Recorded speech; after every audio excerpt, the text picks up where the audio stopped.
Good morning, Chris. Hey, Scott. Scott, how are you doing today? Probably the same as you. Not This enough is coffee. normally the time. Me also. Yeah. Could the two gentlemen who have Chris Rowe labeled, could you please rename your screen?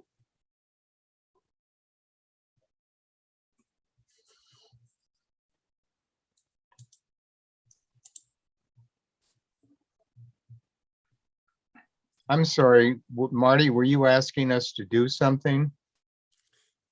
I sent. No, it looks like Chris shared his invite and we have two head boxes labeled Chris Rowe. So I was just hoping the guests could rename themselves for the public so they know who they are. Okay. I think my name's up there. Yours is good. Yeah, no, it's Reed and Tim. They're Chris Rowe, but looks like they stepped out. They'll probably be right back after they rename themselves.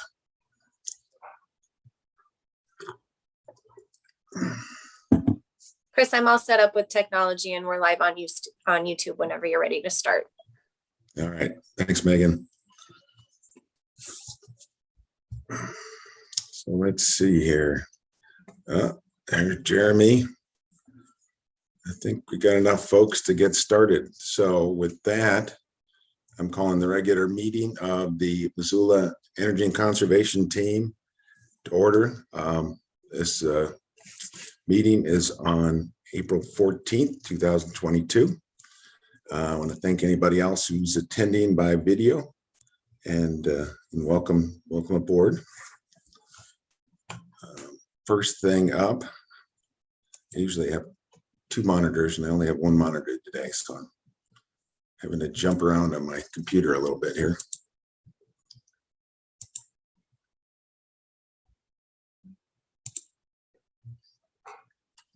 All right, first thing up, roll call. Megan, would you like to call the roll, please?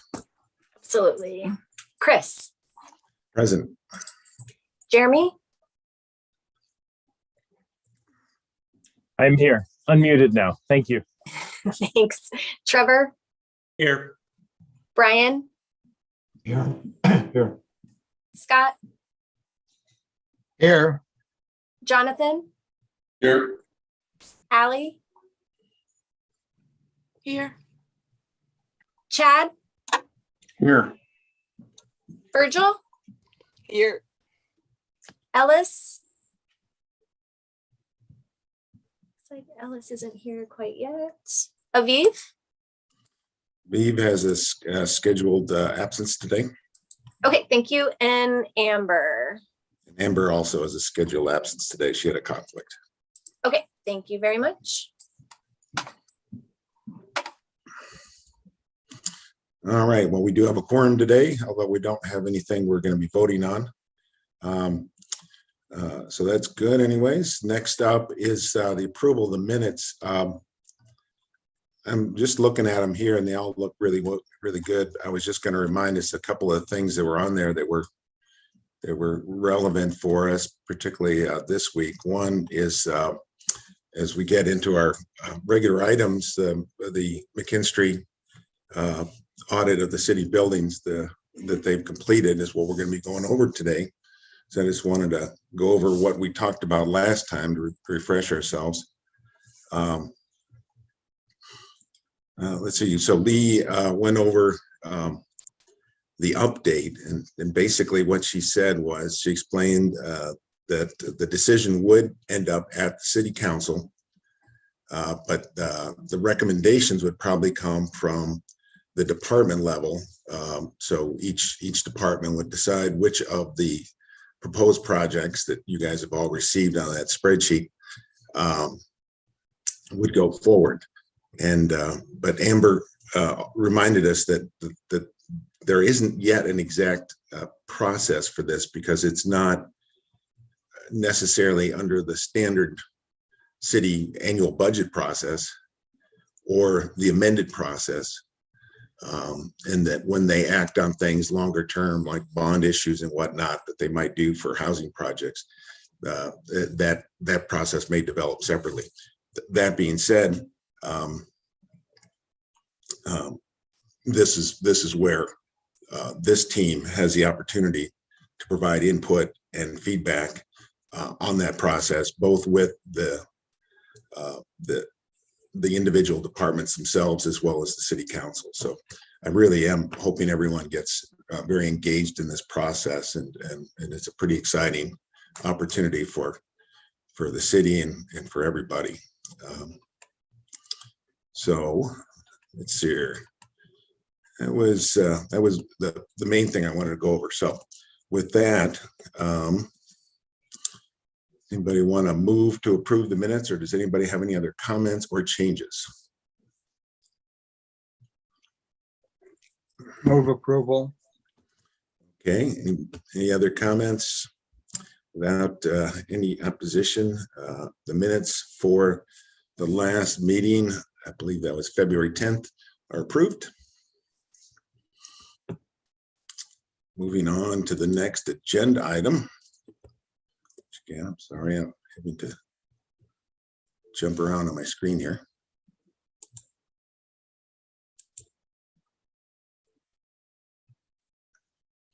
Next up, we have a new team member. How exciting. Please, everybody, welcome Allie Kane. And Allie is our representative, our city or county government representative, replacing Michael Dorhorst, who did an amazing job, and we're very thankful for his time. So this is a good time for us to introduce ourselves to Allie, and Allie get a chance to introduce herself to the team. I was hoping to reach out to Allie, and I apologize I didn't. I sit in a hotel room in Pennsylvania for the month of April. I'm getting a little behind on things.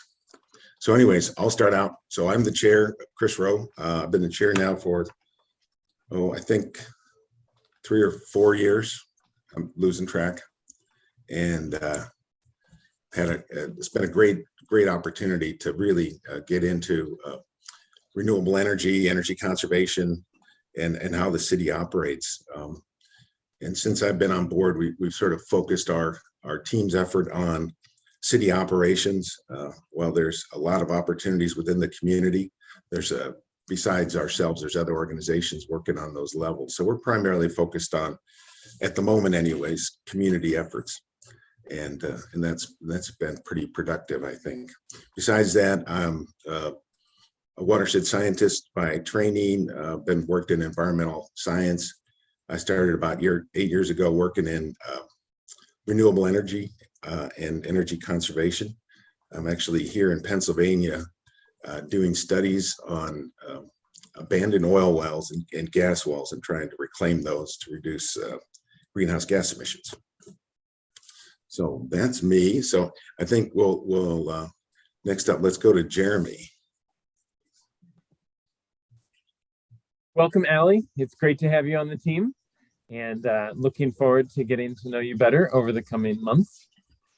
My name is Jeremy Flesch. I serve as the vice chair on the energy and climate team, and I work at the intersection of project management, data analysis, communication, and education. And I have a keen interest in renewable energy, climate change, energy conservation, and many of the things that we're talking about today with Tim and Reed. So welcome, Allie, and great to have you on board. All right, so I'm just going to go around on my screen here. Yours probably looks different, but it'll be Trevor, then Jonathan, then Brian, and then I'll jump in. But why don't we, Trevor first? Hi, welcome. Yeah, I've been on the board, I think, a little over a year now. Feels like I'm still new, but evidently with our new joiners, I'm starting to become a veteran. So I worked in my professional career as a financial advisor, but growing up in oil and gas country, I need a hang out with Chris sometime because I'd be really interested into knowing, because where I was at was surrounded by capped off and abandoned gas wells. And going back, this is a long story, but what really got me interested, when I was in 7th grade, I went on a paid trip with Williams Energy. So it was basically a PR stunt for students to brainwash us, if I be frank. And I remember them saying that there's no emissions or anything that comes off these capped off wells. And one of our school buses went by every day and you could smell it from about a half mile away. And, you know, until you're past it, you're like, well, why does that one smell? Every time I go by it, I can literally smell like waste coming off of it, which might not have been the natural gas, but other things and byproducts that they had. And they insisted that that didn't happen. And so that's where I probably became pretty jaded and alarmed with some of our climate policies. And that has carried me through for the next 20, 25 years. So. Thank you, Trevor. Jonathan?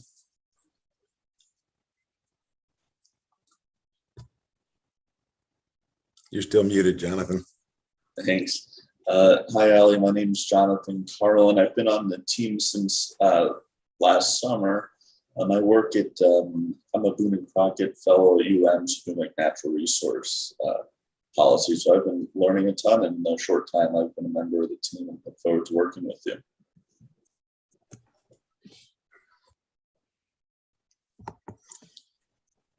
All right, let's go to Brian Kearns. Yeah, hello, Allie and Chad. I didn't see Chad on the team before, so welcome to both of you. I'm an engineer at the University of Montana, focusing on utilities, energy conservation, renewable energy, and type of thing. Welcome aboard. Yeah, and then our youth team members, Ellis and then Virgil. Note that Virgil has joined us for attendance purposes on the for the roll call. So Ellis and then Virgil. Hi, Allie. My name is Ellis. I am a sophomore at Hellgate High School and have been a youth team member since last May, I believe. And it's been really cool, just learning opportunity about the city and all the efforts going on. So, welcome.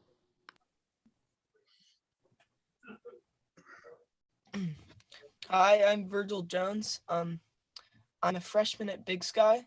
And sorry, I also joined the team last spring. And it's just been a really great opportunity to learn about really how committees and teams like this run. And it's just a really great feeling to actually be able to make a difference in something I feel so strongly about. Yeah, it's just a really great experience, and welcome to the team. Great. So we'll have Scott and then Chad. Good morning, Allie, and welcome. I'm a retired professor with an interest in climate change, sustainability, and energy conservation. When I did consulting, it focused on people's homes and what people needed to know to reduce their energy consumption. And basically what people needed to know was they needed somebody to hold their hand and tell them exactly how to transform their house. I also like the sustainability framework because it focuses on the environment, the economy, and social justice, things that are sometimes difficult to bring together. So welcome, and I think I've been on the committee now for about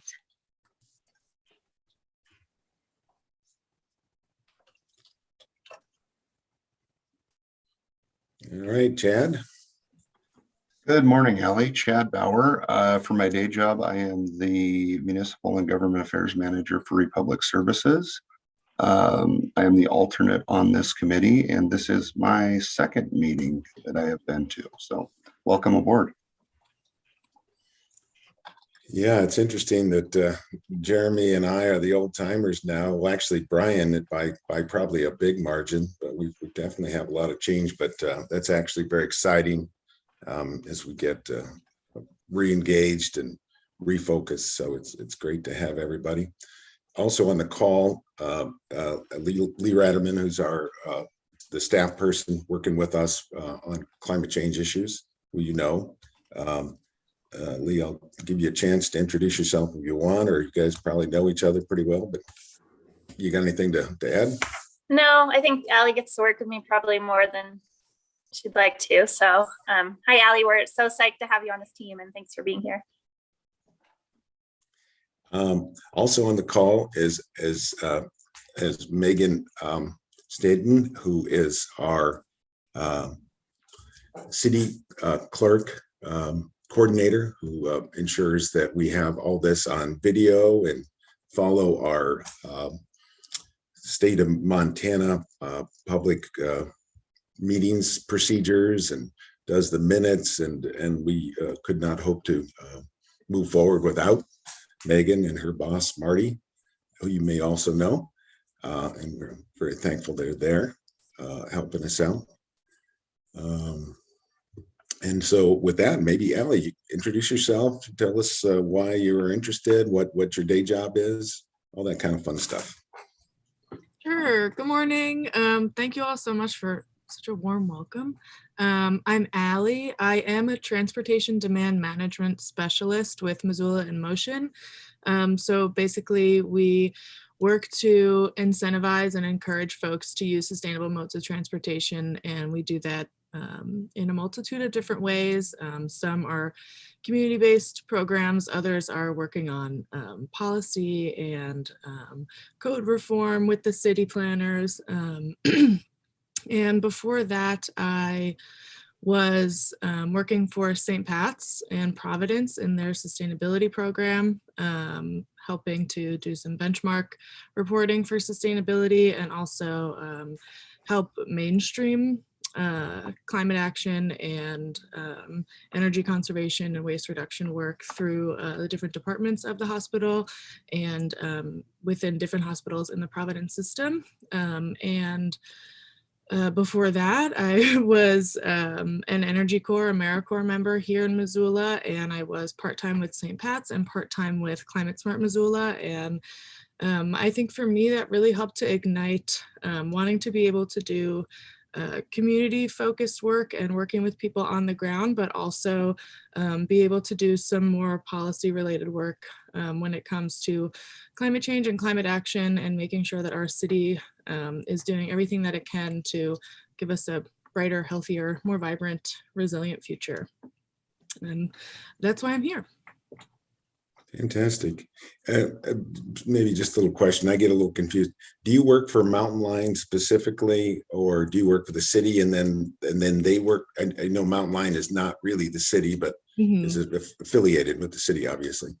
They are affiliated. They're also affiliated somewhat with our MPO, the Metropolitan Planning Organization, and those are our transportation planners, the long range transportation planners here in town. And my office, Missoula in Motion, is with the Bicycle and Pedestrian program and the Metropolitan Planning Organization at City Hall. And so we all work together pretty closely, and we do work pretty closely with Mountain Line, but not directly. We are city employees. Right. And again, just to qualify, then there's the planning board that is not necessarily under the city, but is an organization that is mandated through the city and the county to do long range planning. But who do they answer to? They have their own board or something to answer to? So cities of a certain size have to have an MPO, and so we are of that size. All of that information is on the MPO's website, which I can send to y'all. And they are overseen by the city. We're part of Public Works, but also sort of federally grant funded and grant funded from other entities. So I think there's some management from different areas. Gotcha. Yeah, this whole transportation thing I'm always trying to figure it out. And thank you. That was very concise. Yeah, and I'll say the bicycle and pedestrian program really are our like current to date planners. So they're working on projects that are being constructed now, and they just hired a second planner, which is great. There's only been one. And they work pretty closely with engineering and streets and also the current planning in CPDI. Fantastic. Yeah, as a cyclist myself, I know we're always looking to improve ways to get around town. So I appreciate those efforts for sure. All right. Well, welcome, Allie. You certainly can reach out to me or to Jeremy or Lee, of course, if you have any questions or anything. Hopefully we'll get a chance to chat for the next meeting so we can bring you up to speed on what we've been doing and how we kind of work. So right now we're just going to throw you in and see if you sink or swim. Great, thank you. All right. Next up on the agenda, we were just going to mention the update on the youth team member Capstone Project, which is an evaluation of Poplar Farm. Chris, could we, before we move on with items in 6, could we go back to the public comment item number 4, even though there's no public, just because we have. Yes, we can. This is what I get for not having my second screen. Next up is taking comments from the public on any items that are not currently on the agenda. So this is an opportunity for anybody who is calling in or is streaming live to have your comments heard. And we have actually been getting some folks lately in this section, so it's pretty exciting. And folks in the community are involved. We'll give folks a chance if they need to plug in or call in.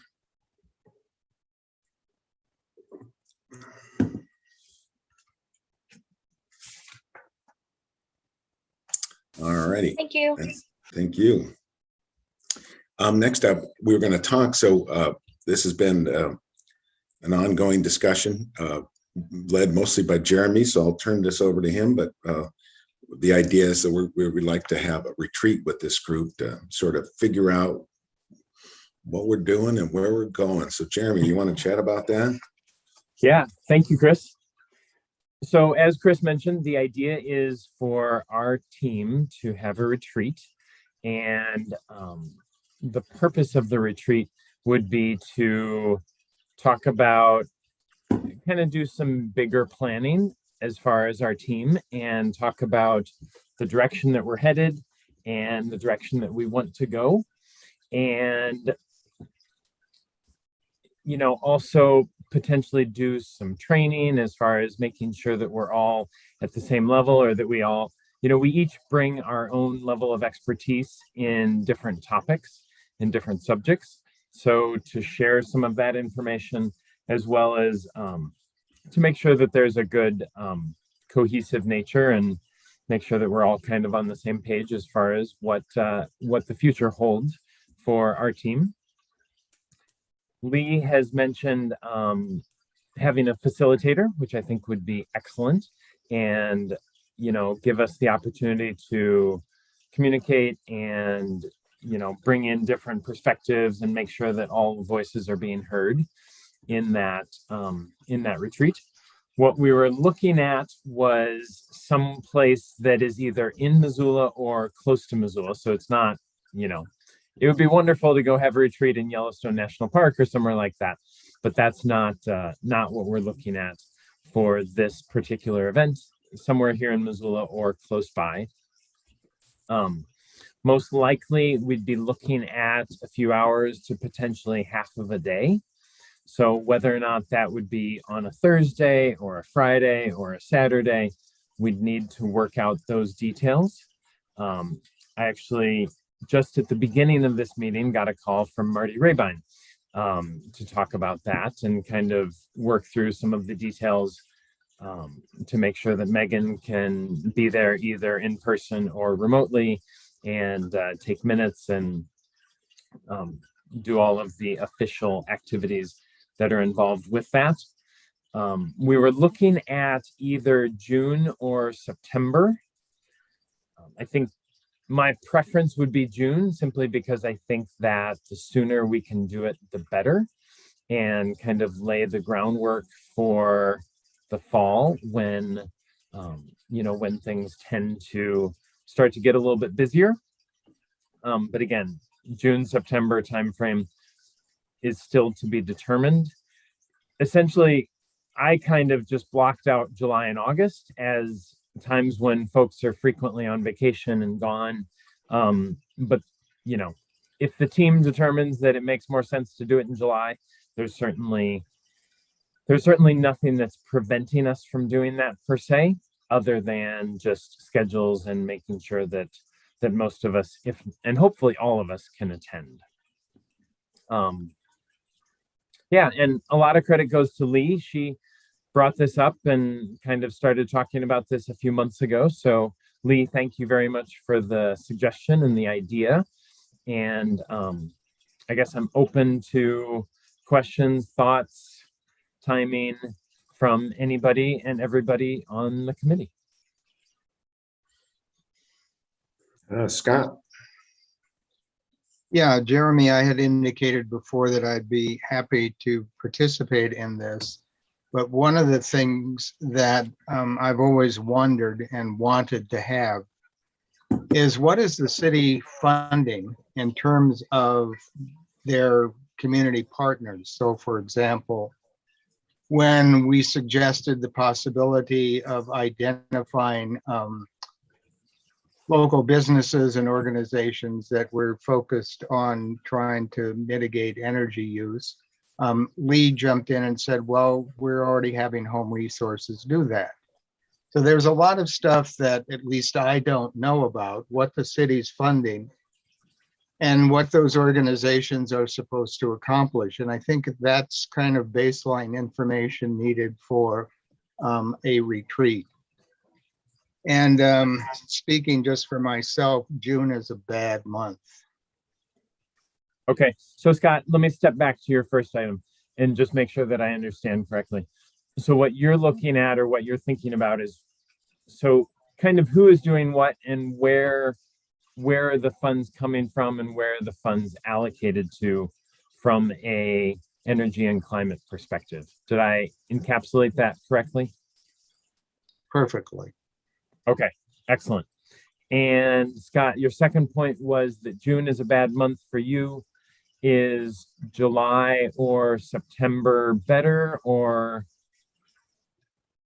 They're better. It's just that I've already got trips planned throughout late May and into June, but okay, it may change for other people. So right, I'll go with what the group. Yeah, the sooner we can get it on the calendar, the better, just so that folks can block it off and, plan on that particular event. Yes, agreed. Lee, is there, as far as having a facilitator, is there a time frame from a funding perspective that we need to meet? No, not necessarily. I mean, we could build this into this year's fiscal funding or next year. So I think we're pretty flexible in that. Okay. I wonder if it makes sense, rather than kind of doing this round robin, if we send out like a doodle poll or something to kind of get people's availability. Yep, we certainly can. Yeah, and I set up an account for Doodle Poll. We've used it, so it's got, I'll have to change some email addresses, but I've got that. So the idea is this would be approximately a half day commitment. There's the one constraint is that because we are a public board, that this has to be a public meeting. And so with respect to Megan's time and availability, and Marty's, her boss's time and availability, we have to work within those constraints, and certainly within the constraints of the state of Montana's open law requirements. So, right. So those are the couple little things that we just need to, we'll be aware of, but we can work within. Right. So one thought yeah, Jeremy it was just, well, maybe late in May, you know, I don't know. There may not be enough time for folks to get ready, but it's certainly is a possibility. Right. And the Yeah. entire meeting would be an open meeting. So it's, Yeah. you know, it would all be notified ahead of time and opportunities for public input, whether that is, you know, in-person public input or remote.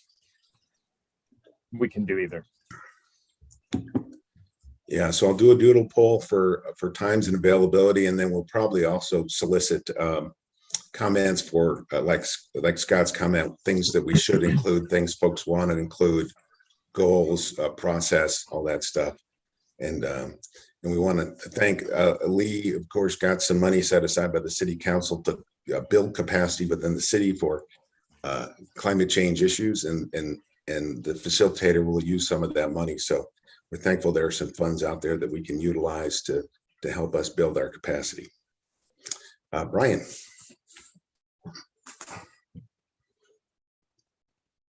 You're still muted, Brian. I'm sorry, can you hear me now? Yeah. I'm sorry, I just got called off to something. I'll be stepping away from the meeting for about 20 minutes, but I'll be back. All right. And as everyone recall, everyone knows Brian and the other folks that aren't here, Amber and Aviv, these are all recorded and are available through the city's YouTube channel.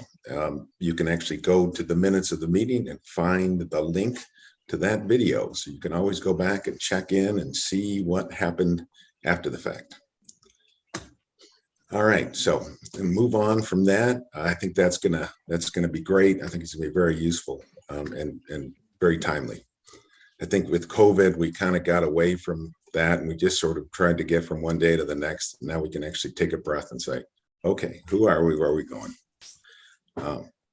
Next up, and for the rest of the meeting, about an hour and a half, we've got with us representatives from McKinstry, and as everybody knows, McKinstry was contracted with the city of Missoula to do energy performance contracting, specifically these audits of city facilities, city energy use, and proposing energy conservation, renewable energy efforts. Everyone got the spreadsheet. I hope everyone had a chance to go over it.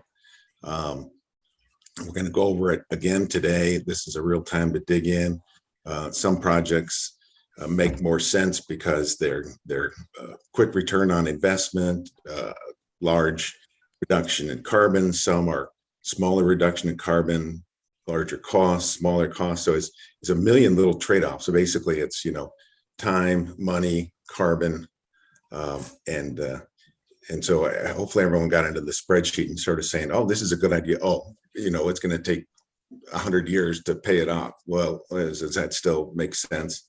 Then you think, well, you know, it's a pool. We're going to have a pool forever. It's not like we're going to go out of business of a pool or a fire station. We're going to have a, so some of those can be offset because it's not a commercial business that may or may not be here in 20 or 50 years. So it's a way to look at things, but what we want to do is come to some conclusions, some ideas that we can take to city department heads and the city council and provide our input on what is a tremendous product.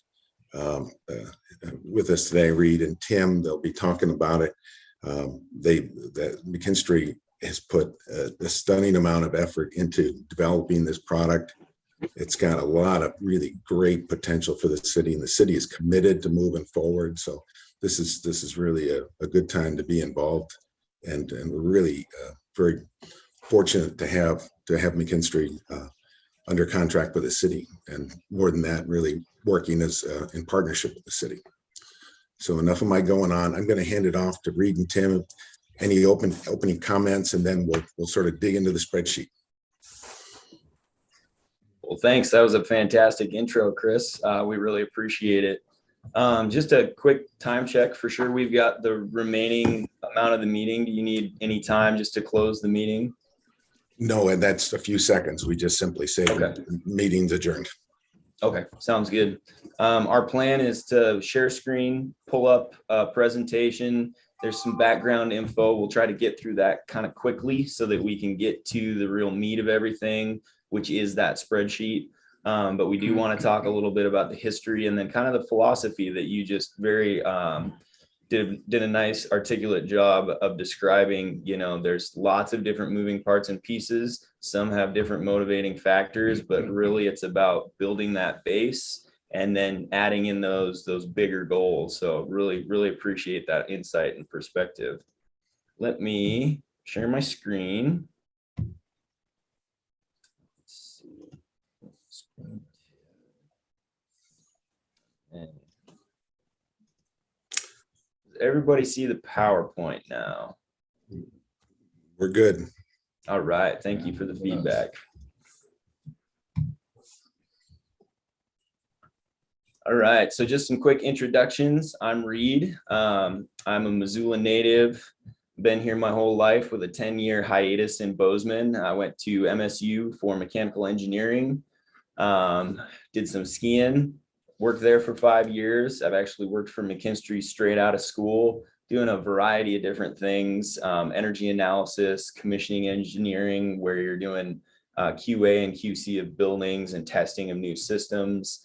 I now do business development and project management, kind of organizing our front end process to pull together these types of projects with our engineering and energy analysis teams, and then getting construction involved for pricing and stuff. In my free time, I like all the standard Missoula stuff, outside stuff, microbreweries, and thank you for having us. My name is Tim Tolman. I am 69 years a Montanan. I've been around Western Montana most of my life. My dad followed road construction, so I went to 8 different elementary schools, and that's where I learned to communicate with people. You walked in one day and had to make friends, and so that's pretty much what I've done. About 14 years ago, I was working for a large architectural engineering firm in the state, and McKinstry approached me to start the business in Montana.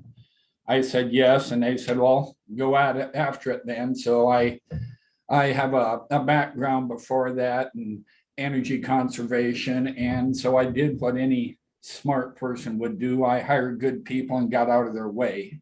And so McKinstry, we've been in Montana now, as I mentioned, for almost 15 years now, and we have 3 offices. We have Missoula, Bozeman, Billings. We've done about $100 million worth of work in energy conservation, and most of that in public entities, the universities, K-12, and municipalities. So with that, we'll move on. So we start every meeting, and you're going to see this as you deal with this, with a safety moment.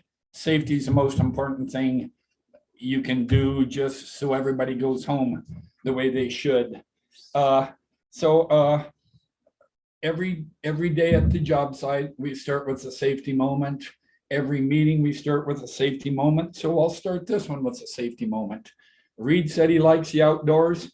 So it's rafting weather, it's rafting time, it's biking time. All of that comes with risks. So make sure that you're looking at the weather. Make sure that you're looking at high water. With high water comes logs and stuff coming down the river. So make sure you know about that. So safety isn't just about work. Safety is about home. So make sure you're geared up right. You've got your helmets, you've got your life jackets, and be careful as you go out there. So here's our agenda. We're going to do a very quick energy services performance contract review for those of you who haven't heard about it. A little bit of a background. We're going to then dive into this, is why we're here. And we're going to give you the pre-final results of what we've done.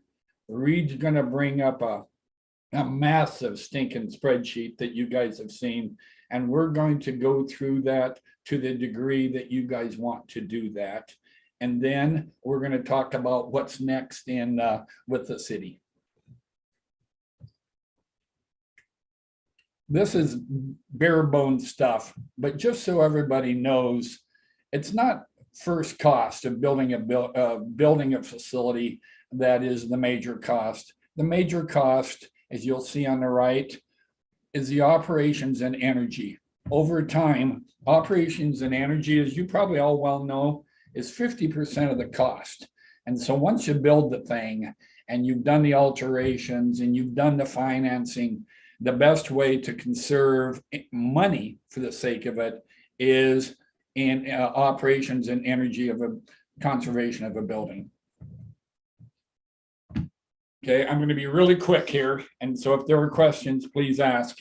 Energy services performance contracting is a financial delivery method where the city of Missoula can take the money that you're presently giving to the utility through your utility bills and use that money instead to pay for a project. So if you're paying $100,000 utility bill and we can save 20%, $20,000 a year, then let's take that $20,000 a year, rather than giving it to the utility company, let's put that into projects that will self-fund themselves. And so over time, if you think about it, $20,000 a year over 30 years, that's $600,000 they can do things with.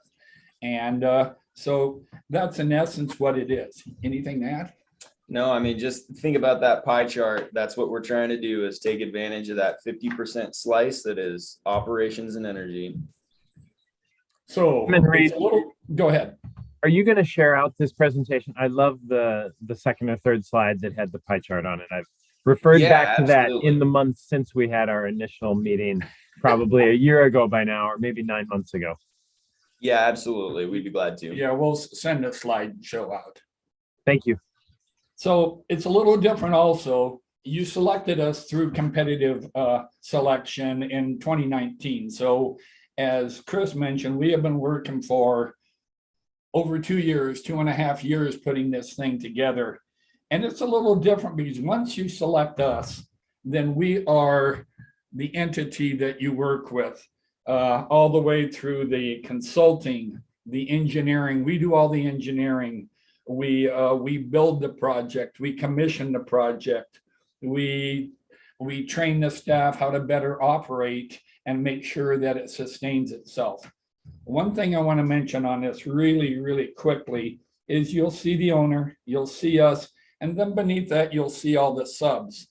Just because we are the ones responsible for this doesn't mean that we do all the work. We manage the work. And so what we do is we pre-qualify subcontractors.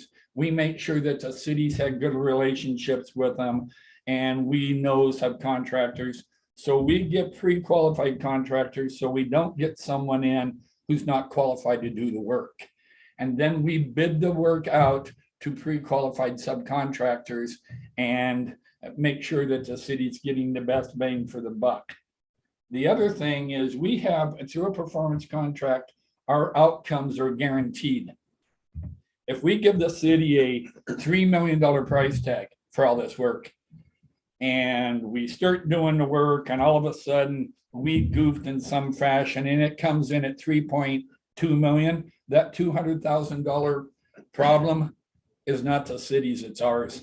We have to eat that 200,000. We have a guaranteed maximum price.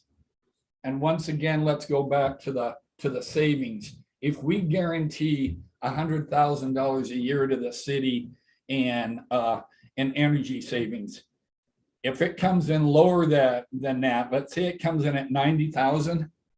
Once again, that's not the city's problem. It's our problem. We have to either write a check to the city annually for $10,000, the difference, or we have to go back in and make improvements on our nickel to make sure that you get to your $100,000. So in essence, that's what performance contracting is. It's a turnkey way of doing things where we're the one throat to choke, if you want to say it that way. So go ahead. I'm going to switch gears a little bit here and just talk about some background of the project specific to the city. So we kicked off in early January in 2021. As we've talked about a little bit, the scope is to look for energy efficiency, right? And electrification is kind of a little bit of a unique but becoming more common goal. The city has some very aspirational and aggressive climate and emission goals. And so we're looking at those too. Of that scope, we looked at 9 buildings, 3 parking garages, outdoor field lighting, and 28 city parks. So partway through this process, because it's so long and there's so much information, there's a mid-level check-in or a midpoint check-in. And we call that rough order of magnitude. And that just means estimates at cost and savings with a really rough scope. And that's kind of the first filter. And so we did that in July with the city and landed on the list that you're now seeing as pre-final. So at the time, there were 150 different line items that were identified for that. And really, we've carried most of those through to the pre-final level. So 120 have been analyzed. And then this is a little old. I haven't recalculated it since, but at the time I wrote this slide, our team effort is 3,321 hours. And that's not counting city time, which is really worthy of note because we bug Lee all the time. We bug all the building managers to get into their facilities, to ask them questions, to ask for data. And so that part can't be overlooked, that there is a lot of man hours invested in this. So just some further granular stats on this. Lighting, which is a major part of this. Tim, before you go on, we had a question from Scott McNall. Yeah, go ahead, Scott. Yeah, just real quick. How do you guys deal with the fact that energy costs are going to increase? Because when you talk about guaranteeing, you got the question. Yep, great question. So the way it is contractually set up, and this is governed by the state statute that covers performance contracting, is that it's the energy units that are guaranteed. And so what we'll do is calculate those dollars based on today, because nobody has a perfect crystal ball of what's going to happen. And then what we can do is project out into the future what we think might happen based on utility trends. And so then we'll do a year-by-year cash flow analysis to say, when we get to 20 years in the future, these are the possible outcomes. If utility rates go up, which we think they generally will, and they have for the past 30 years, that extra dollars saved is the city's. So that stays with the city because what's guaranteed is those energy units. And so our verification process is set up to look at the key parameters that point to those units rather than to the dollars. Does that make sense? Absolutely. Thank you. And along those lines, so on your spreadsheet, you'll say, okay, the city's paying 18,000 a year for whatever, and we think we can save this much. So you continue to pay us 18,000 a year. We'll put in this facility, and then the difference between the energy savings and what the city's paying is what pays your bills. But yeah, along what Scott's saying, there's obviously inflation. So the city's paying 18,000 this year, and next year it's 19, and then in 5 years it's 22. And so this gets right back to what you're saying, right? Essentially, it doesn't matter if a unit of energy is 14 cents a kilowatt hour or 35 cents. That sort of is. I mean, it affects what the bottom line looks like in terms of total savings for the city, because we're estimating $100,000 in savings. That's in today's dollars, not in 20 years dollars. And so it does make it a little harder to sometimes look at these numbers, because you do have to look at them in today's dollars, knowing that they will change based on inflation and other things to the point when the project is ended, whatever, in 20 years. Yep, exactly. So yeah, I hadn't thought about, the whole inflation thing is kind of important there, or increased costs. Thank you. No problem.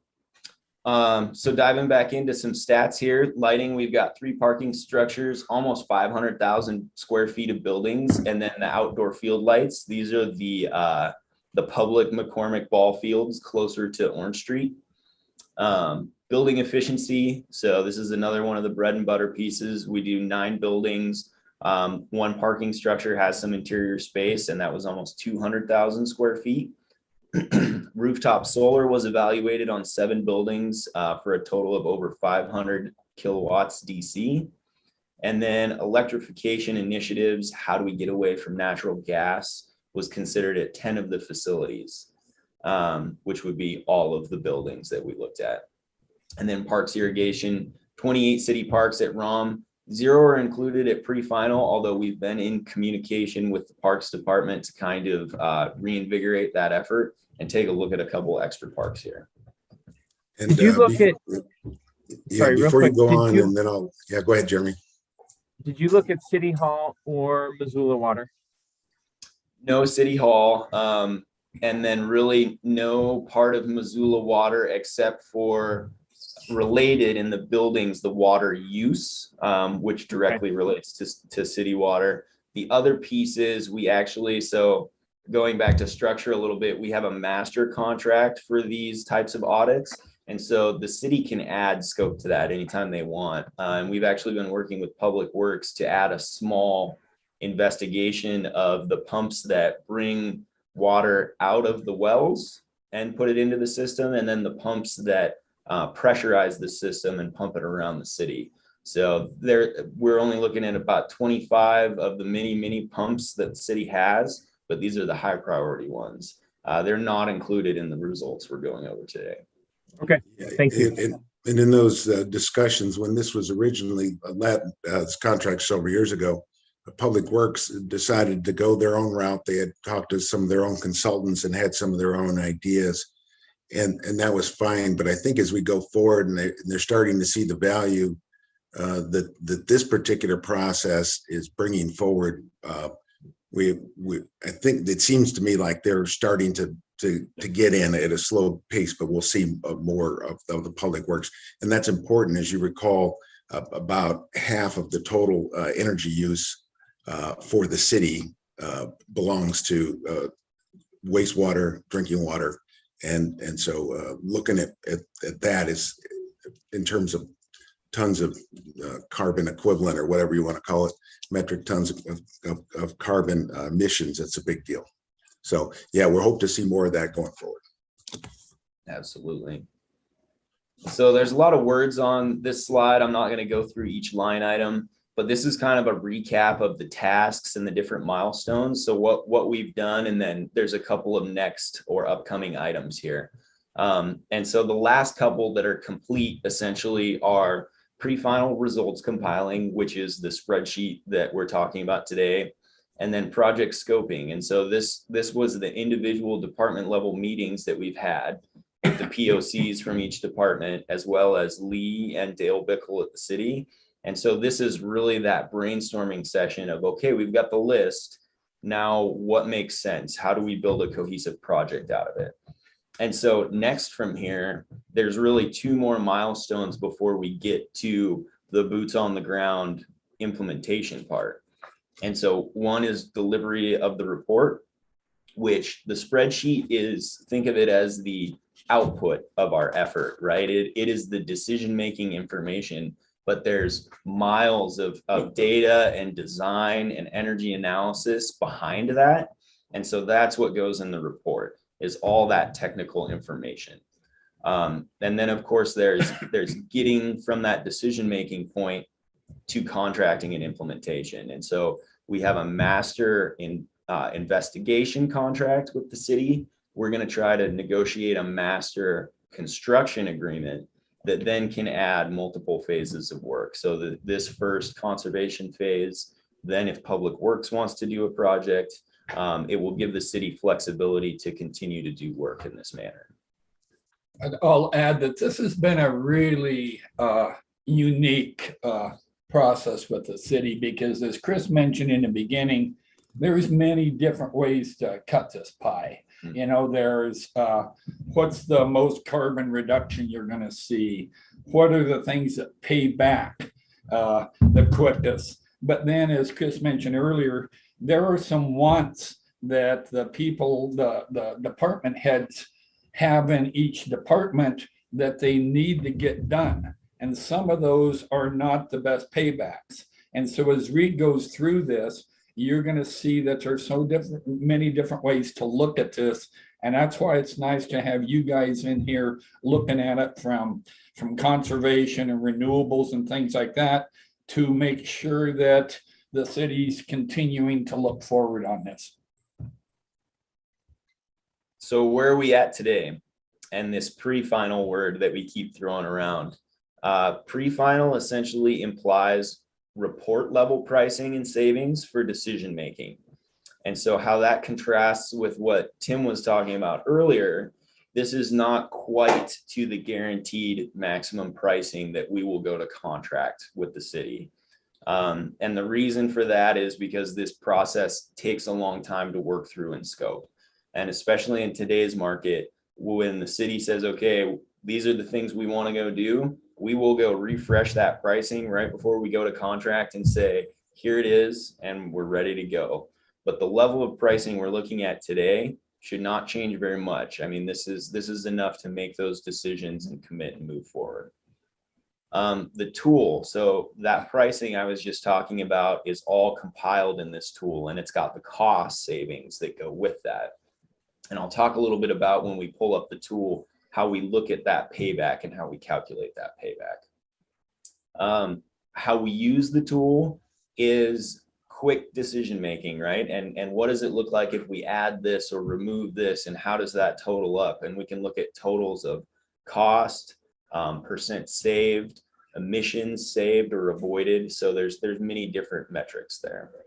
And then today, we're going to talk about not only that tool, but kind of the output of the first working session using that tool with the departments. And so before we dive into the numbers and the tool, we want to talk about kind of what comes next. So we're talking to you guys today. Kind of the next milestone is next week, we're aiming for delivering the report. We've been in communication with Lee about that, so that they have the information before the department coordination meeting, which is, and Lee, if you want to jump in and talk about this, please do. But to kind of set a process for decision making with all the departments united. Yeah, thanks, Reed. I don't really have anything to add on that, except that we are planning to meet next week and try to come up with a plan. I think, as everyone has stated here, and probably you get the sense from looking at the spreadsheet, it's a overwhelming process trying to figure out how do we take all of this information and then distill it down into a decision. So yeah, I'm heavily leaning on all of the stakeholders to really help inform that process. Next, the city will direct McKinstry what they want to take for potential projects to actual implementation. And so that is, like I was talking about on the pricing level slide there, we'll then take those to guaranteed cost and savings proposal, and that will go to contract. And then those numbers go into the budget cycle and get approved by city council. Okay, so diving in, and this is a summary slide of what all did we look at. We looked at almost $24 million worth of projects, but, and there's a big but, there are overlapping projects. So you would never spend all of this money because certain things would be redundant. For example, some buildings have a boiler that is the primary source of heat. Some of these boilers are already worn out. So you could replace this boiler with a new, more efficient boiler. We're also proposing at these sites an option for an electric heat pump boiler to take that place.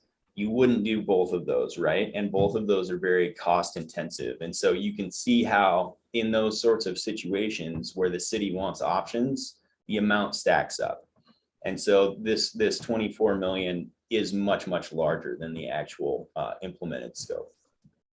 If I might jump in here, it's an interesting notion there that 24 million, but that's 24 million over many years. That's an important first thing, because each project has a different return life cycle. And yeah, the whole point is what we would spend on upgrades anyways versus what this costs. And so sometimes it says it'll take 30 years to pay it back and it's going to cost $3 million. Well, like you said, would we replace that boiler anyways? And when would we replace that boiler? And if we did, how long does the new ground source heat pumper last? And yeah, this is when trying to slice up the pie gets interesting, and why you know, it's fortunate for us, each department head knows, you know, what their issues are, you know, the heater for the pool or the electric pump for pumping water, and knows what the lifespan of that pump is, and what a replacement cost is, and how close are we to replacing it anyways, and can factor that in. Because sometimes if you just say, oh, this one's going to take 20 years to replace and it's going to cost $5 million, that in itself is certainly not the whole story. No. And Chris, you're teeing up a concept we'll go through in a little more detail in the spreadsheet, but we call that, you know, avoided capital expenses, and that is truly a piece of the calculation we have to consider. So here, this is not what we've landed on, but I wanted to use these two to compare and contrast kind of how different criteria or different targets can shape the outcome of this effort. And so these were just example projects that we presented to the city using this tool before any feedback. And they kind of demonstrate how you can use it. So example project 1 focuses on those measures that generate aggressive cost savings, right? Or what we would call self-funding. So you're looking at about a $3 million potential project with $162,000 of savings and $60,000 of operation and maintenance savings, that O&M piece. Let me talk about that for a second. So that is avoided cost. Go think back to the pie chart. You've got your utilities, what you're paying for gas and electricity and water, but you've also got maintenance costs in there. Replacing things that are worn out, ballasts and lamps and lighting systems. So when you put in a bunch of new things, you avoid those replacement costs. So that's what's quantified there. And you've got the simple payback, which is the cost less those savings that we're talking about on an annual basis. That payback for example project 1 is less than 20 years. And so why that matters is because the way energy performance contracting is governed through the state of Montana sets a project limit at 20 years. There's an asterisk though, that's 20 years without capital infusion from the entity, in this case, the city. So in other words, the city can go and finance this project as is with zero money up front, and it would pay back in less than 20 years. Below that, I've got the metric tons CO2 equivalent emissions avoided, and that's an annual figure calculated. So that's 555 metric tons. And then as more of a tangible metric, we've converted that to acres of trees sequestering carbon annually. So that's 455 acres of trees. So that's the kind of self-funding payback driven scenario. Example project 2, this takes into account what we heard in our audits and our conversations with facility managers. What were their priorities? What were some of the things that might not be motivated by energy savings, but are motivated by emissions reductions and operational improvements and just worn out and busted equipment? And so this is a more like $6 million project. You can see the savings are closer to 200,000, but they haven't gone up as much. And that's a reflection of those emissions and replacement motivated projects. O&M goes up a little bit, and then the payback goes up to 30 years. So now we're outside of that 20-year limit, right?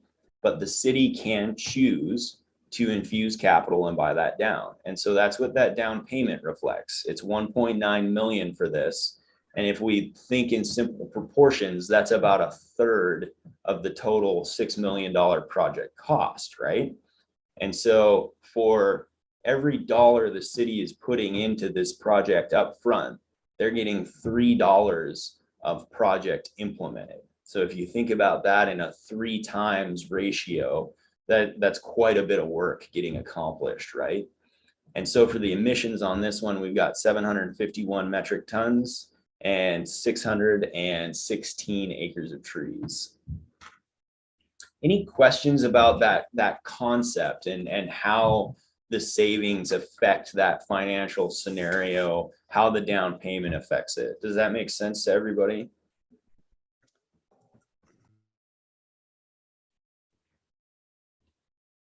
Okay.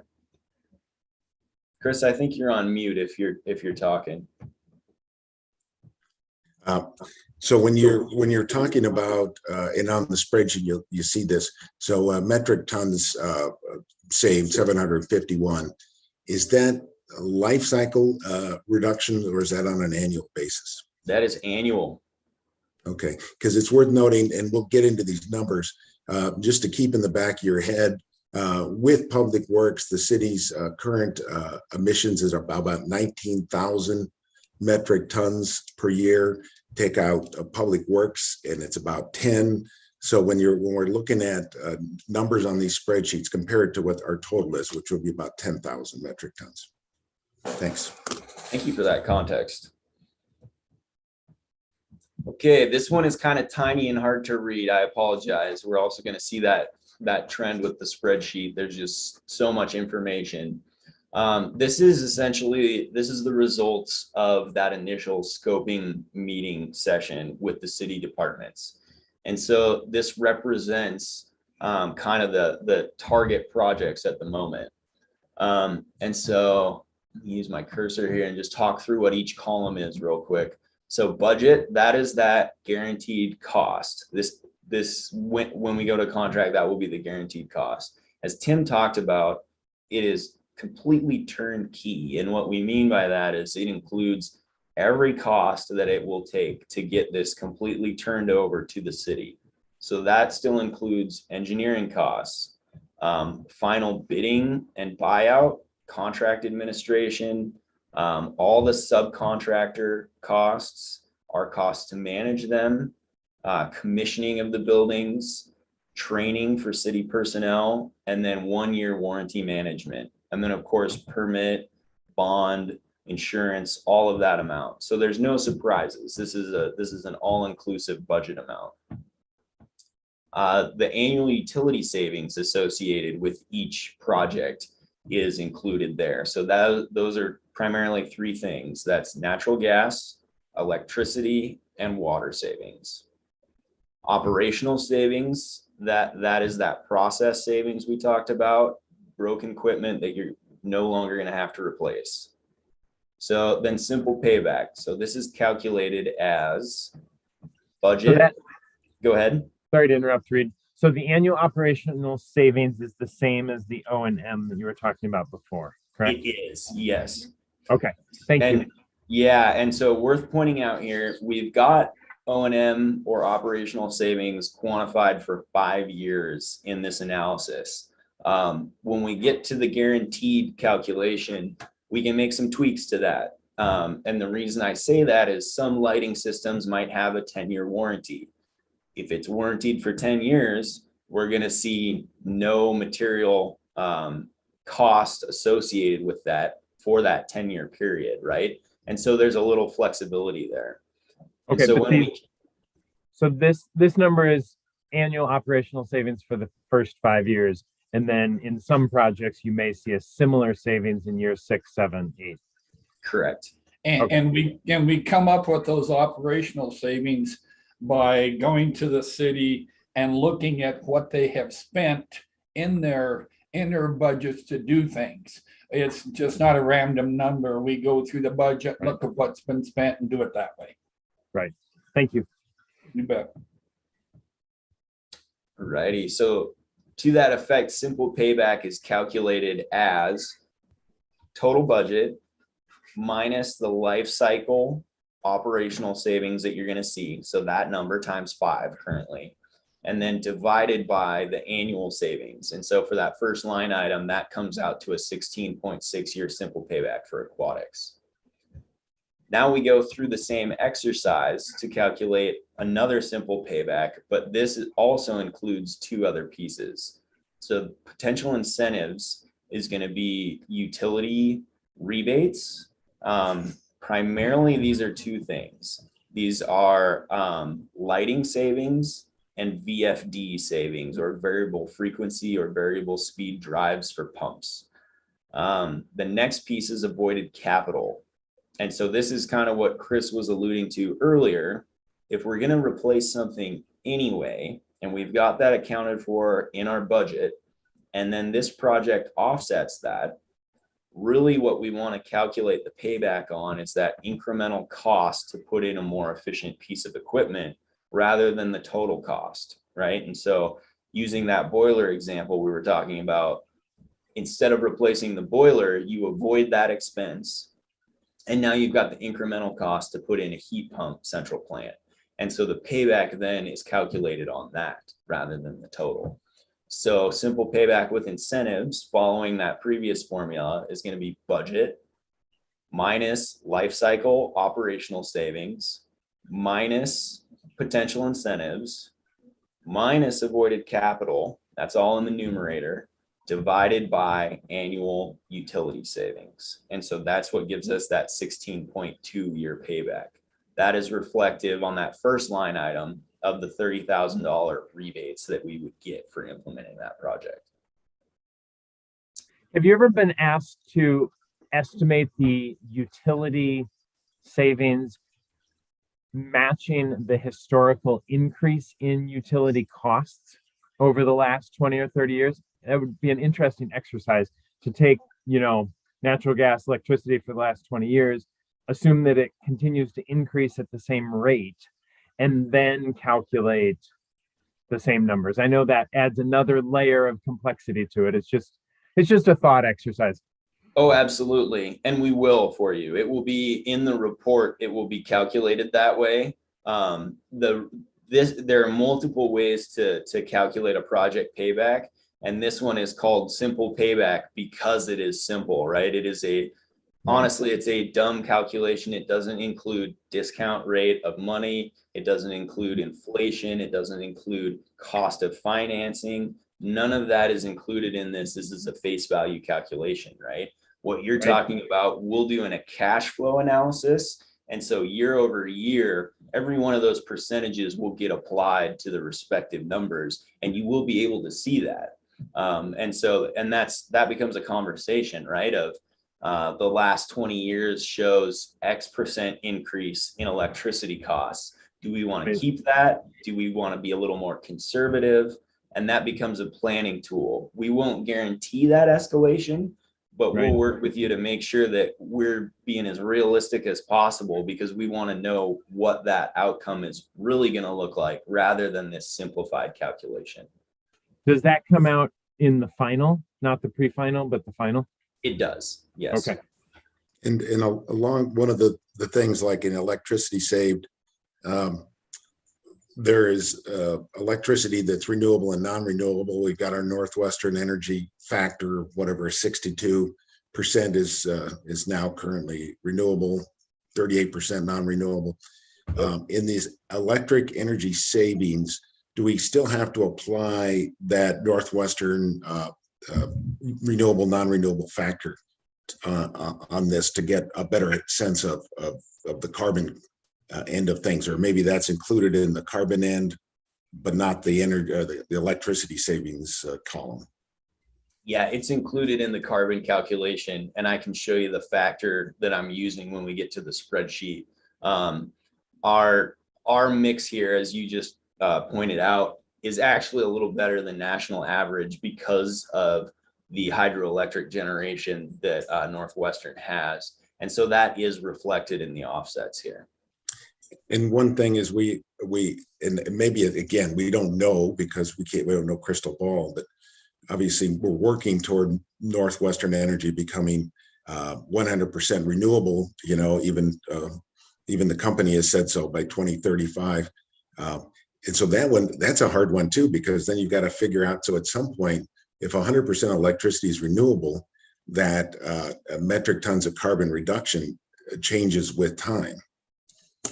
Yeah, and in that cash flow analysis, I've never projected the metric ton CO2 equivalent year over year, with a factor for improving generation mix. But I think we should absolutely have a conversation about doing that here, because I think that reflects the reality of the situation for sure.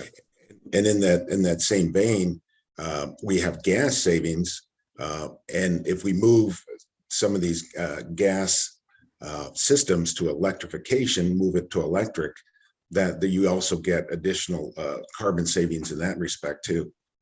And I think that shows up because sometimes you're reducing gas usage, you're increasing electric usage, but the electricity has got a lower total carbon input because of the renewable nature of some of the electricity.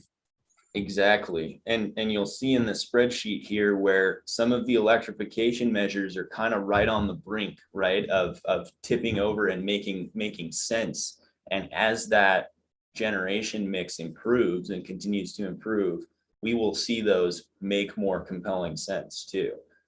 So that will only get better with time.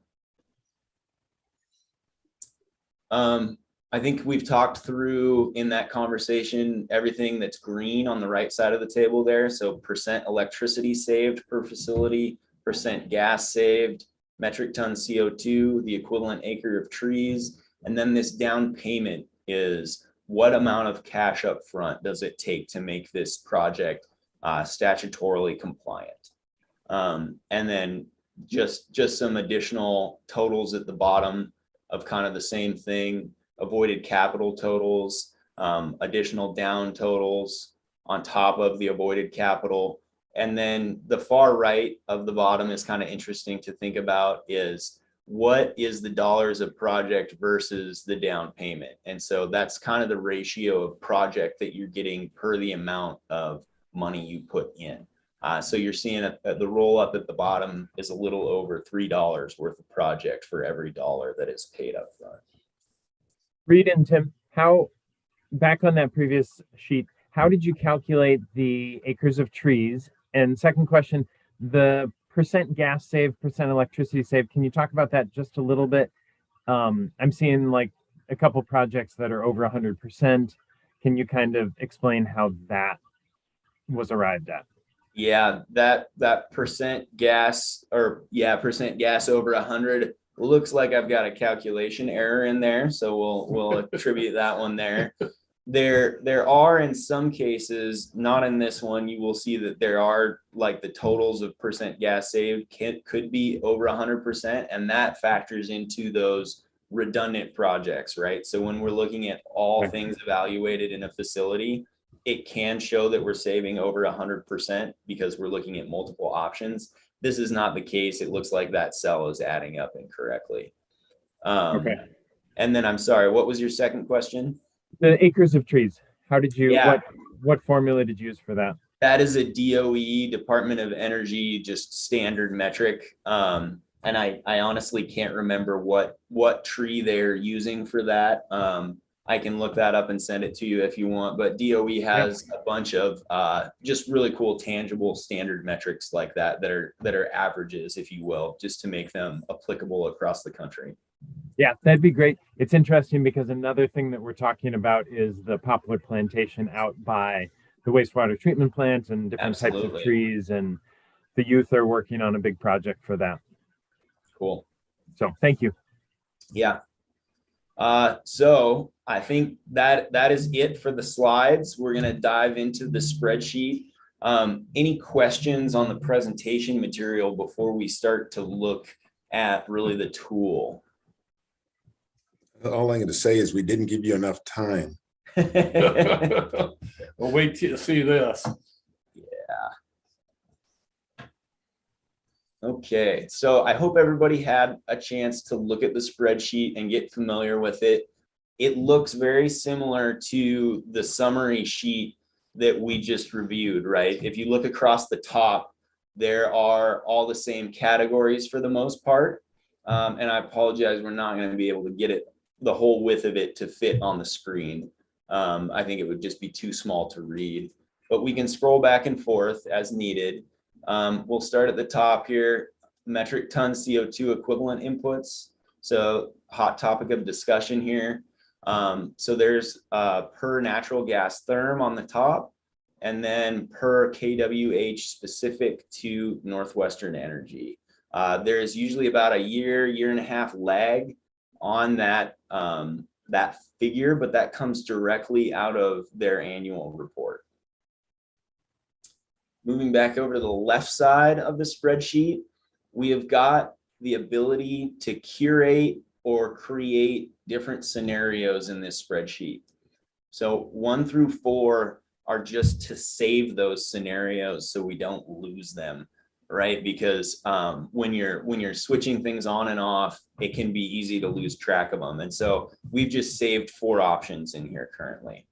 And then the next column over in column F here under apply is what is actually being totaled up in the spreadsheet. So think of this as the current or applied scenario.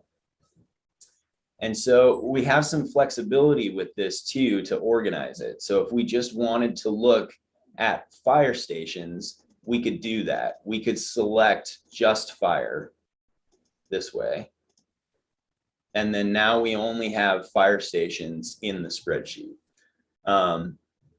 The other way that this can be sliced up is just by looking at the totals at the bottom here. So whether we've got just fire selected or just aquatics selected, these still total up appropriately.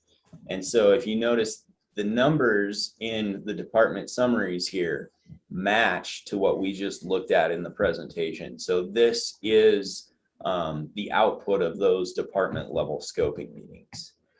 And so here is that down payment calculator that we just reviewed as well. And that changes live with the X's. So just as an example, let's say for some reason we weren't going to do anything at fire. So if we take all of fire out of the apply column, you'll see that this line that applies to the fire department is now all zeros, and that carries through here. And so this truly is live and interactive, and we can play with the different scenarios. I'm going to undo that before I forget to do so. Are there any questions on the anatomy of the spreadsheet, use of the spreadsheet, what any of the data means? Okay. With that, I think we will ask how you would like to proceed, because there are literally hundreds of line items here.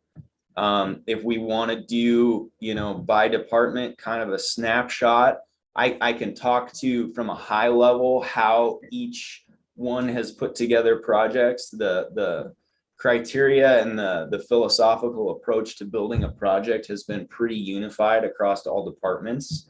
So we can definitely speak in some broad brushes about that. If there's individual line items that you're like, what the heck does this mean? We can talk about that.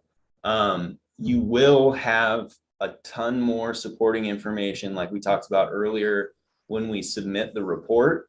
And so you'll be able to look at this FIM ID and the FIM name, and then go and reference in the technical appendices and say, okay, here's a scope of work.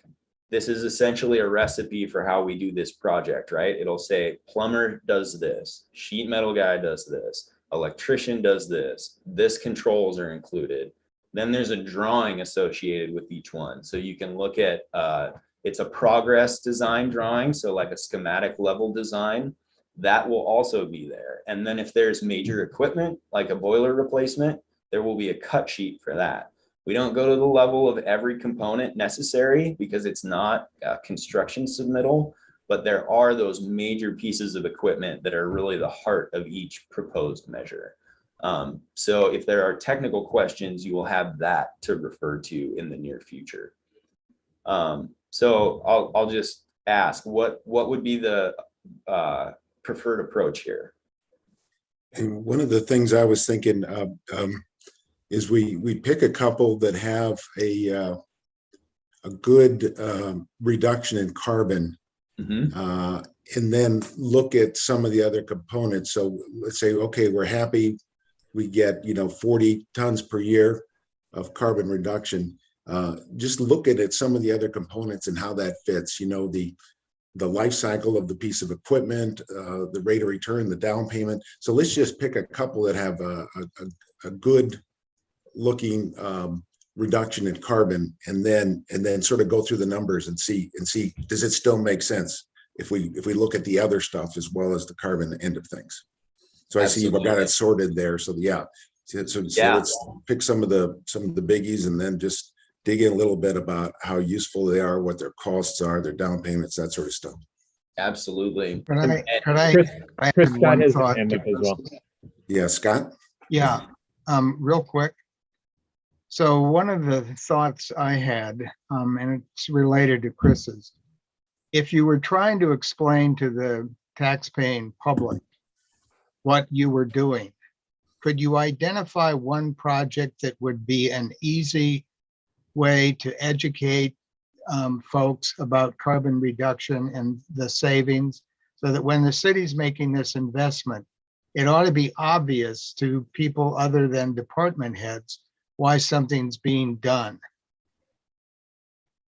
Yeah, absolutely. And if we were to pick one thing that I think is the most easily conveyed and understood, it would probably be lighting. Correct me if you feel differently, Tim, but I think lighting is very tangible because we see it. It affects everything we do in a building. People tackle it as a conservation project at their house, right? A lot of people understand that LED lights use a lot less energy and that it's actually financially beneficial for them to replace those. And so taking that one step further, you're replacing them because you save energy. Well, the city has that same motivation too, and that also reduces their emissions and works towards those goals. So that would be probably my first pick. You could tell the same story with nearly any one of these. It's just that some of them get more technical. Yeah, it's interesting. I like his point because the department heads are going to understand this, but at some point when we talk about the average Joe, at some point this is going to the city council, and they're going to have to decide, yay or nay on dollars, and they're talking about makeup air and exhaust fans. And so a part of our job in the energy and conservation team is to work with the city council so they have a handle on, do we say yay or nay on these things? And so that Scott's point is good, because it's not just the average folks, which is important, but our decision makers who are not engineers. It's going to be an interesting when we start talking about exhaust fans and makeup air. Absolutely. Well, let's talk about that one first. And it is it's a special case. There's an asterisk by this one. It has the largest emissions offset. And part of the reason is because the way that system is working currently is not up to code. And so what we do when we run into a situation like that is called a modified baseline. We look at how does the system work today? How should it be working, both from a code perspective and a safety perspective? And then how would it work once we implement an improvement? And so the reason it looks like there's so much savings is because, thanks, Tim. Yeah. Where are we at? This is line 12 here, the shop's makeup air. The reason it looks like there's so much savings is because the city isn't running it right at the moment. They're well aware of that too at the maintenance building. And that's part of the reason they asked us to investigate it. So the reality is you probably won't see that much savings because of that modified baseline comparison. Now, what the heck is this measure? So in the maintenance garage, there is a large system of exhaust fans. And then when you remove air from the building, and you want to remove air because they're large, large utility vehicles, pickup trucks, police vehicles that come in and out of this building constantly. And so you get a buildup of exhaust gases. you also have welding and grinding and other shop activities there. And so the air quality gets poor pretty quickly. And so we have to evacuate that air. And then when we do that, we have to make up that air too, because you don't want air just finding its own way in, which it will do. You want to control that air as it comes back in. And so this system updates everything in that shop so that we have more effective exhaust that's actually directed at the work areas instead of clear up at the 20-foot ceiling. And then we've got heat recovery units that actually will use the temperature of the inside air and transfer with the outside air as we're bringing in fresh ventilation. And this works both ways. In the winter, the warm inside air will preheat the cold outside air. And in the summer, the relatively cooler inside air will actually cool off the hot outside air as we're bringing in that ventilation. And so this is all about keeping the air quality better in the shop as well as safety, because it's built into an alarm and detection system. Yeah, as we spoke through this with the city shop people and with Dale Bickle, it was something that the shop people have wanted for a long time. And what rose to the top was safety. And so it was a rather emphatic, we have to do this. You know, this has to be done. Whether or not it's done in this project or outside this project, that's up to the city. But this is a measure that has to be done. It almost seems like, not to complicate this too much more, but some additional columns, and they can be subjective. They don't have to be numeric, but that look at critical elements, comfort, safety, air quality, some things that are critical to the employees or to the city, or from a regulatory standpoint, that would factor in, like, your asterisk or a different asterisk says, okay, we got money, we got air, but what we also got is this, and sort of, I don't know how you throw that in there, but it would be almost useful to have another column or columns to do that. Not to complicate this anymore. Then we really wouldn't be able to fit it on the screen. Yeah. But no, there really are intangible or tangible benefits, but ones that can't be quantified with a number, right? Associated with each one of these. And this one especially falls into that category where it is not necessarily economically motivated.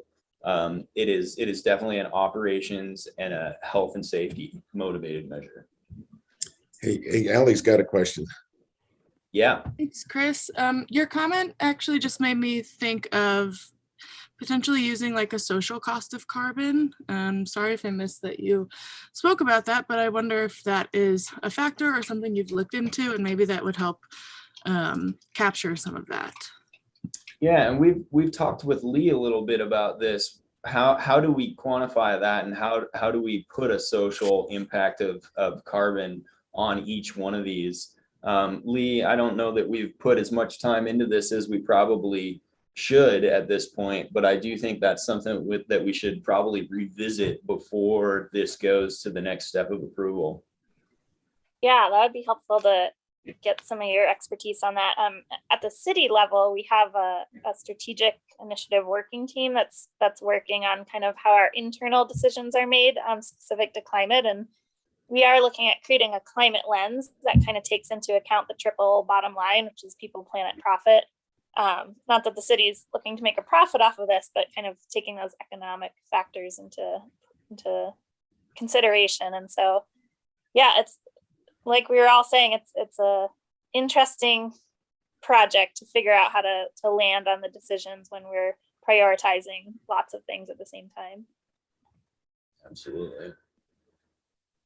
I think maybe we'll move on to the next line item, just for a little change of scenery here. This one is the air source heat pumps for pool heating at Splash.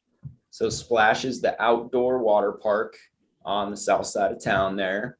And even though it's in the summer, we have to heat the water, to make it enjoyable. And so there's quite a large boiler plant that does that currently. And it uses natural gas. So this one is what I would call kind of a swing for the fences. This is This is a big undertaking and a leap for the city because of its cost. But it's at the top of our list because it saves a ton of natural gas. It offsets that with electricity. You're seeing a 90% increase in electrical consumption, but that's the direction we want to consider moving, right? Is electrification. So we've got 90 metric tons CO2 equivalent offset with this. And another metric that I didn't talk about, but is something that we should also consider, is the dollars per metric ton offset. How much are you spending to actually get here? And so this is going to be related to how, like, a simple payback for each measure, but some of them will be outliers, and you'll see that some of these with a large carbon offset will actually have a lower cost per metric ton, at least relative to how long their payback is, but not relative to those other fast payback measures. So what does this measure actually do? So it takes that boiler plant and it replaces it with heat pump water heaters. And these are very large heat pumps that actually sit outside in the ambient air. And this one's special because the season that Splash operates is essentially May to, I think it's like the first or second week of October. They actually keep that 50-meter pool open. And so the benefit here is we've got warm ambient air temperatures, and that's the only reason this actually works from a technical and engineering standpoint. We're using these heat pumps to take that heat in the ambient air and drive it into the water in the pool features.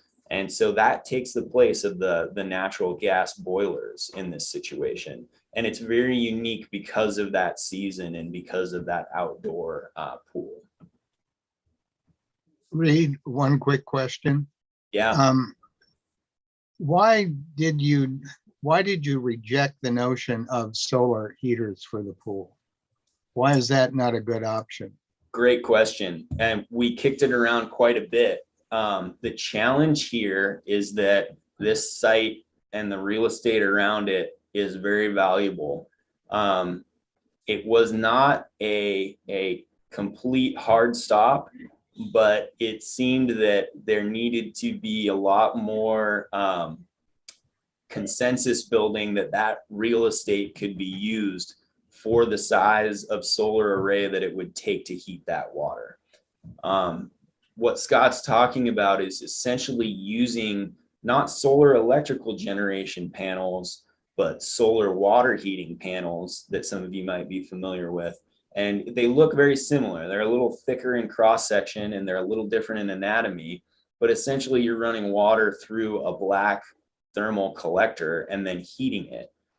This does take quite a bit of panels to do the volume of water and the flow rate, especially that we're talking about at the pool.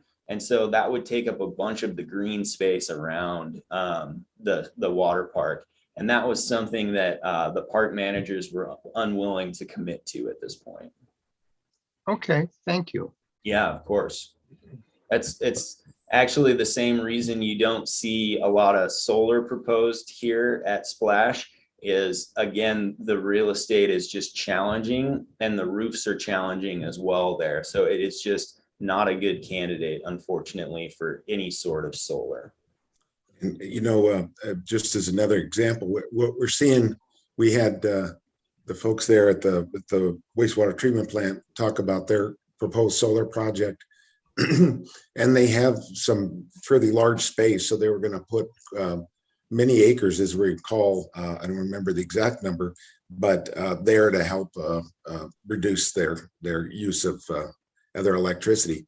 And what you found is, even though they had multiple acres and multiple panels, the offset was only 15% of their total energy usage. And so it always strikes me with solar panels in particular, just how many you need, how large an area to actually make that meaningful difference. And so I always struggle with solar panels just because they take so many.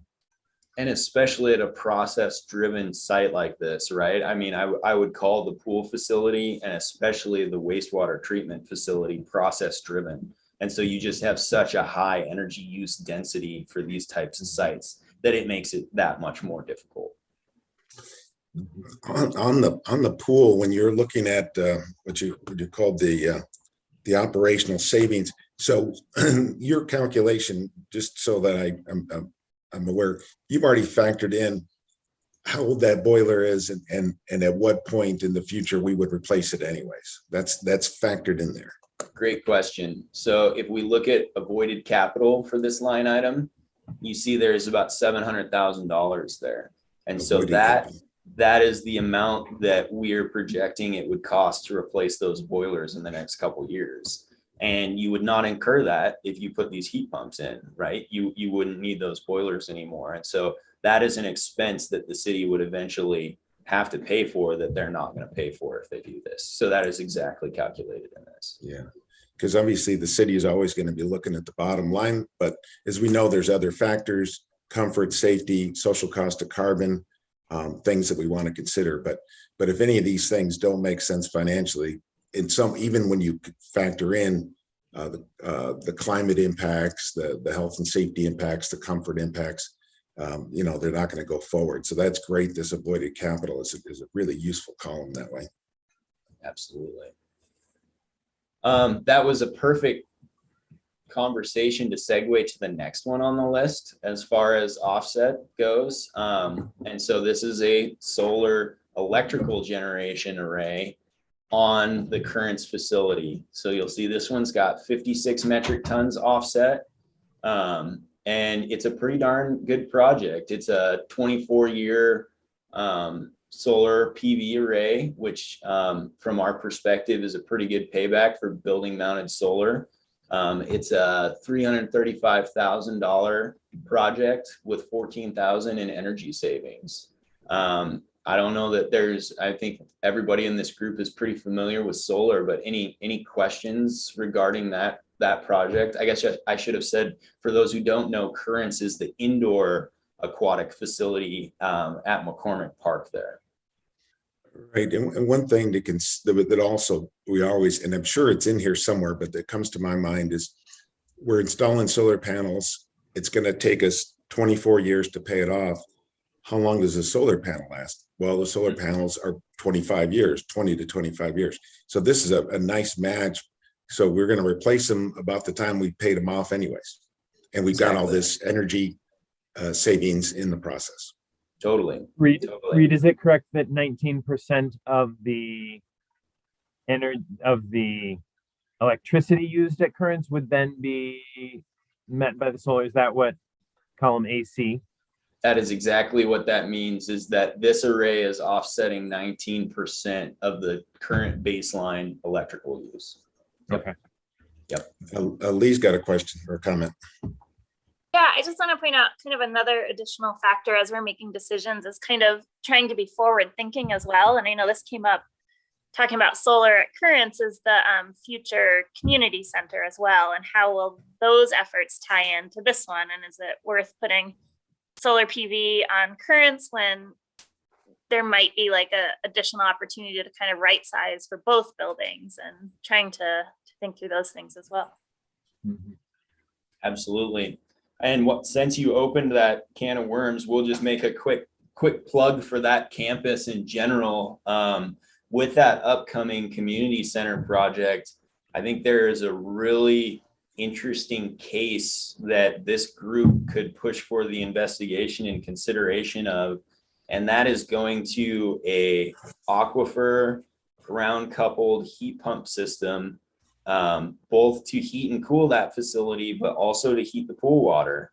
It's a pretty unique opportunity. Again, there's what I would call a process load in that building. It's 24/7, 365 to keep that pool water up to temperature. And so that's just going to help the economics of that, as well as it would just be a slam dunk for emissions. We looked at doing that just to Currents itself in this investigation, but boy, it would make a ton of sense to incorporate that in a new construction project and then right size that mechanical system for not only the new portion of the building, but the existing portion of the building as well. And this geothermal, geotechnical heat pump, whatever you want to call it. I know we've had this discussion before because we've talked about the federal building moving forward, and as that moves forward, obviously this EPC will probably get wrapped up in there. But one of the things that I remember Tim telling me was that using this tremendous resource of shallow, plentiful groundwater that we have in the Missoula Valley gives us opportunities that other places don't have to heat and cool buildings like the Splash and also the federal building. And so, digging into this, it also creates an opportunity for us to demonstrate some technology that could be used by other people within the valley or other people within Montana that have this plentiful shallow groundwater. We're going to bring up something, stepping just to the side for the second. With the federal building, it's interesting because one of the buildings that we're looking at through this is the Art Museum. Well, the Art Museum sits directly across the street from the federal building. And so the Art Museum has older equipment. They're having trouble with it. As the federal building moves forward and hopefully uses ground source heat pumps, the ability to take that heat from the federal buildings just by installing some pipes underneath the street and doing some minor equipment avoids all the cost of what the museum will have to do. And it's a small eco district, if you will, but it makes all the sense in the world to be looking at things like that. And we've called out that idea in our investigation. We have not put any dollars associated with it, just because it's a little outside the scope of this, being that the future of the federal building is a little undecided. The renovations to the mechanical plant are still undecided. So there's a lot of question marks with that. But there's some really unique synergies and proximity between these two facilities that certainly merits consideration. I'm interested, have you had any response about the comprehensive envelope evaluation and also the doors on the fire units? It seems like fairly low expense, fairly low, benefit, but also something that's very tangible. Yeah. As you're talking, as Scott mentioned earlier, as you're selling this or talking with taxpayers, it's something that everybody understands. It's relatively low expense, and it could theoretically be done throughout the city. Absolutely. So just for everybody, that those envelope measures, what we mean by envelope is essentially the structure and the skin of a building, right? So the roof, the walls, the windows, the doors. We've looked at, and we actually use a specialty consultant for this. This is all they do. We've looked at every building and recommended improvements for it. Each one is a little different, but they follow a very similar trend. And so this is essentially keeping air from moving through unwanted spaces. So you're going to see things like door sweeps. You're going to see things like redoing flashing, caulking, using a little bit of spray foam insulation at roof wall junctions. All those things that just tighten up a building a little bit. And almost all of them have really good paybacks. And when I say really good, I mean under that 20-year mark. Even if there are some that are slightly over that, we would recommend just as a package that the city take it in every facility, because in aggregate, they shake out to be good payback measures. And really, it's kind of like a stage 0 tune-up for a building, right? You want to make sure that you're checking these boxes before you dive in and do any major modifications. And I will say one extra thing about the envelope is it's one of those foundational measures that kind of makes energy and performance contracting work. And I'm going to bring up Brian Kern's dirty word here, but it's low-hanging fruit, and it forms the foundation for how you make a project, right? If you tackle things like envelope, if you tackle things like water conservation, and then LED lighting in a building, and then the fourth is kind of controls measures, low cost building controls measures, that forms a foundation of economic return that really gives you the freedom to start looking at these needs-based and then some of these emissions-based measures that don't necessarily have as aggressive of economic return. So the envelope is really an important piece of this whole puzzle. Specific to the doors at the fire station, that was actually something that was added kind of right at the end. They said, by the way, while you're here, you know, we're thinking about replacing these. Does it have an energy component? Can you give us an idea of what the budget is? It absolutely has an energy component. It's not huge because their doors are in okay shape, you know, and they are insulated doors. There will be an improvement because they'll be a little better insulated. There'll be a little better sealing because they'll be new. Turns out firemen like to run into doors a lot, we've learned. So some of them are a little bent up. But it's not what I would call, you know, a self-funding or an energy savings motivated project. That falls into kind of the needs, wants based that does have a quantifiable energy benefit. It's just not going to pay for itself. Fire at this point seems like they're going to replace those on an as needed basis or outside of this delivery method. But we were glad to go through the exercise with them because it's an integral piece of their building and their operation. And we really, really want to look at each and every piece of it when we're working with these departments.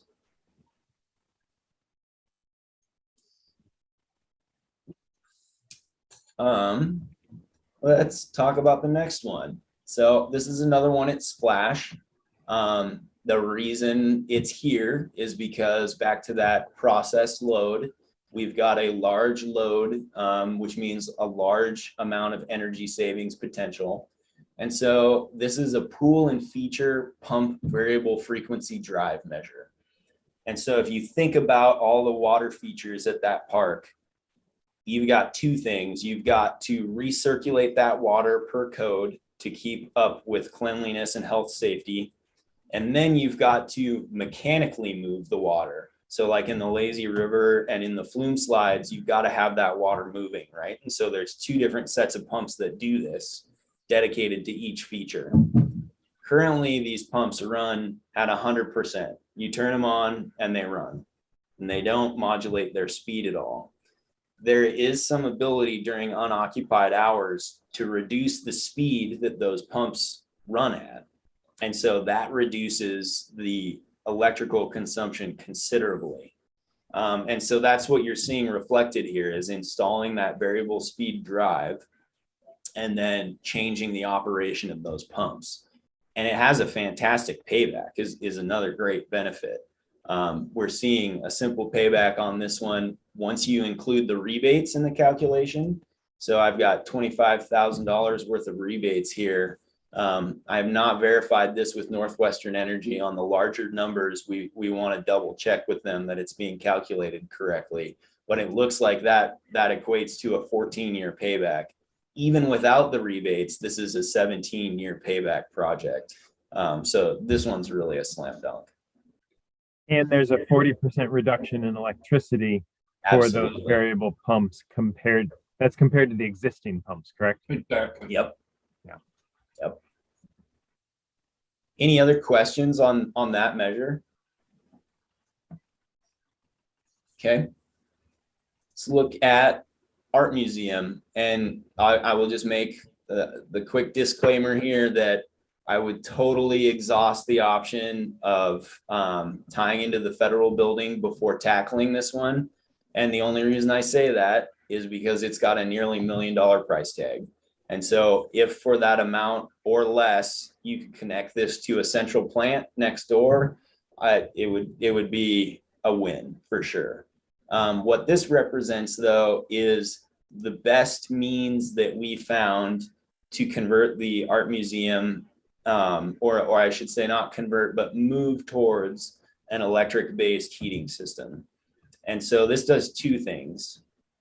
Currently, the heating is delivered via an air handler. And so all heating and cooling is moved around by air.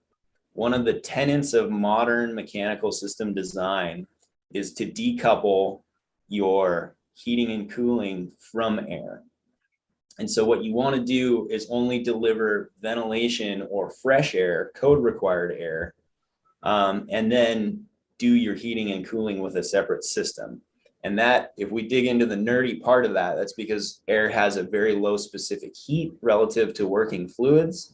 And it just means it's very bad at moving thermal energy around. So what this does is it converts the existing air handling system to ventilation only, with the exception of when there's a cooling call in the building and the outside air temperature is cool enough, the existing system will be able to ramp all the way up and provide that free cooling. So we're not losing that benefit. The change is we're going from, at least in the spaces, we still have to keep the boiler plants to heat the incoming air.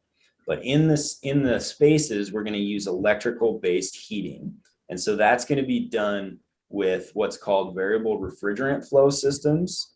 And so that uses a refrigeration cycle and the ambient air to add heat to a refrigeration loop. Refrigeration is, and then refrigerant is then used as the working fluid. And this goes to almost like little fan coil units in each space.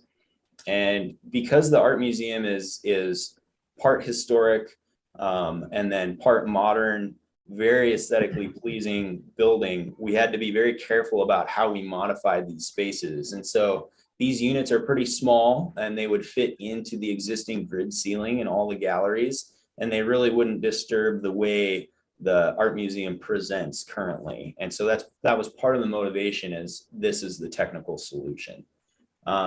You'll see this one doesn't have a good payback associated with it. Even though there are some avoided capital savings from not having to replace boilers with it, it still is going to be a motivated by emissions type project. To Jeremy's earlier point, let's look at the offsets here. We're actually saving a decent amount of electricity still because we're reducing the air volume we're moving. But the big hallmark here is the percent gas saved. So we're reducing the percent gas used in that facility by 68%. So that would be a pretty amazing reduction for the art museum.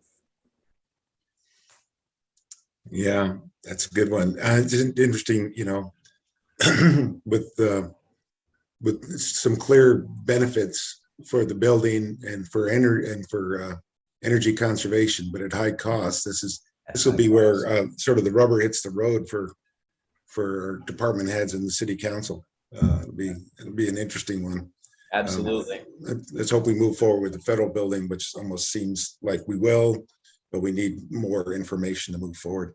So we're down to our last few minutes of our meeting. So a couple of things before we wrap up. I'm going to ask who within our group wishes to continue to work on this between now and the next meeting.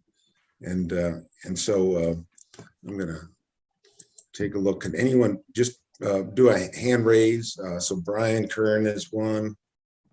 Anybody else who wants to continue? Jeremy, Allie, myself. All right, that's a good group because we can't have too many because then it violates the open rule policy. So we'll form a little group and continue this discussion on this. I know this will also be going to the city's energy conservation approach group.